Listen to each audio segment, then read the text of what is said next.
Hello everyone. So today we're going to start with question number 1.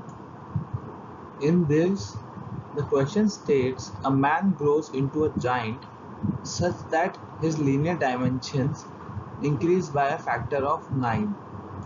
Assuming that his density remains the same, the strength in the leg will change by the factor of.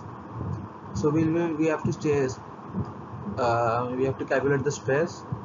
If this is the length of the person, length is L, so we have to calculate the stress around this area. So we know that Vf upon Vi equals to 9 cube because it was changing by the factor of 9.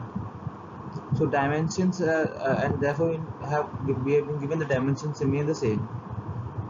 So mass is directly proportional to the volume. So mass of final upon mass initial is 9 cube. So area final upon area initial will be 9 square. Therefore stress equals to mass into G into area.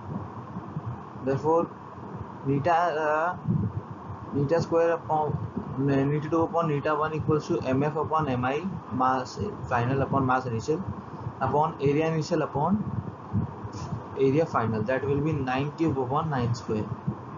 That will be 9. So our answer will be answer number 1. Thank you everyone.